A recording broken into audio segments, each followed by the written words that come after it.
This is you. The air in the penthouse smells of ozone, oxidized copper, and $3,000 scotch. You sit perfectly still at the center of a blindingly white marble table. The men flanking the room are nothing more than sharp black silhouettes against the floor-to-ceiling windows, their tailored suits hiding suppressed submachine guns. Across from you sits Don Moretti. To his right, Alexei Volkov. Two apex predators who have turned the city streets into a river of blood. For the last 6 months, you do not flinch when Volkov slams a severed finger onto the pristine white table. You simply adjust your cuffs. You are the bridge over a river of corpses. You are the negotiator. Before the tailored suits and the hollow point bullets, you were obsessed with the architecture of words. You didn't grow up in the gutters. You grew up in a suffocatingly quiet suburban home, burying your face in books on linguistics, contract law, and game theory. You saw the world as an equation of leverage. You believed that any conflict, no matter how violent, could be solved if you just found the exact right sequence of syllables. You wanted to be a diplomat. You wanted to map the human soul through syntax. The underworld taught you that some souls only understand the language of pain. The plunge into the machine happened on a rainy Tuesday. You were in your final year of law school when the Volkov syndicate kicked down your father's door. He was an accountant who had foolishly tried to skim a fraction of a percent off the Russian mob's laundering fronts to pay for your tuition. They had a plastic sheet laid out on the living room floor and a blowtorch ignited before you even dropped your backpack. You didn't scream. You didn't beg. You stepped between a massive Russian enforcer and your weeping father, looked directly into the enforcer's dead eyes, and started talking. You dismantled their entire laundering operation verbally, pointed out 3 fatal flaws that would get them raided by the FBI within a month, and offered to rebuild their shell companies flawlessly. You traded your life, your brilliant mind, for your father's pulse. They didn't just accept the deal, they chained you to the underworld. Your initiation wasn't breaking your knuckles on punching bags. It was the systematic breaking of your empathy. The Volkovs handed you over to an old world interrogator named the dentist. He didn't extract teeth.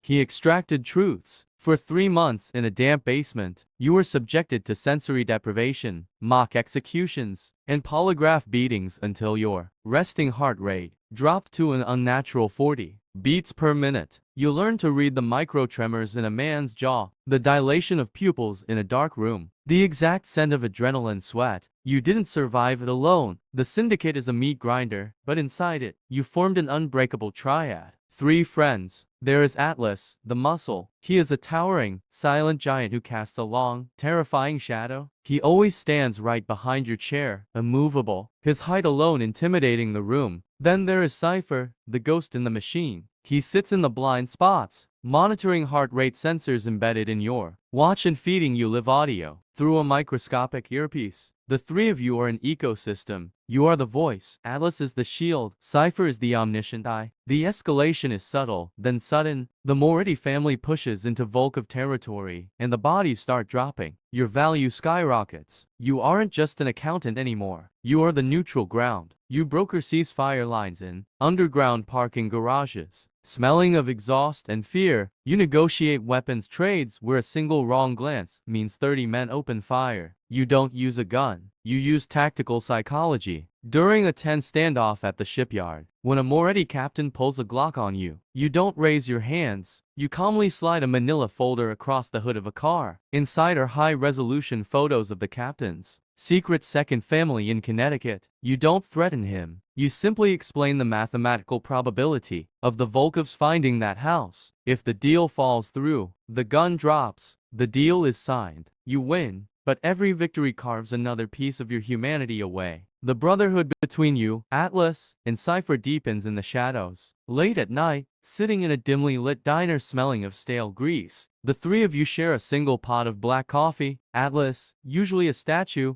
taps his massive fingers on the table. They are going to kill us, he rumbles, his voice like grinding stones. Both families. When the peace is signed, the peacemaker is a loose end. Cypher, nervously picking at a napkin, nods. The data shows it. The Morettis are transferring funds to an offshore account owned by a PMC. The Volkovs just moved a shipment of military-grade C4. They aren't gearing up for peace. They're gearing up for an execution. The creeping paranoia wraps around your throat like a razor wire. You realize the sickening truth. You aren't negotiating a treaty. You are building your own gallows. Which brings you back to this moment. The stark white room, the severed finger bleeding onto the marble. Don Moretti leans forward, the scent of his expensive cologne mixing with the smell of death. The negotiations are over, kid, he whispers, a cruel smile pulling at his lips. Volkov doesn't speak, he simply taps his glass twice. Your earpiece violently erupts with static. They breach the server room. Cypher screams through the comms, his voice cracking with pure terror. Atlas, get him out. A deafening gunshot echoes through the earpiece. Then, dead silence. Cypher is gone. You don't breathe. You don't blink. You just feel the cold, heavy hand of Atlas land firmly on your shoulder. You look at the two most powerful men in the city, realizing they made a peace treaty after all, a treaty to eliminate the triad that knew all their secrets. The doors to the penthouse lock with a heavy, magnetic slam. The lights cut out completely, plunging the room into absolute, suffocating darkness. The darkness is absolute, but the silence only lasts a fraction of a second. Atlas's massive grip tightens on your shoulder. He doesn't reach for a weapon. He grabs the edge of the 2-ton marble table. With a guttural, terrifying roar, the giant heaves the solid slab upright just as the room erupts. The darkness is violently punctured by the blinding, strobing flash of suppressed automatic fire. The rhythmic, deafening thwip chews into the marble, sending razor-sharp shards of stone and dust raining down on your head.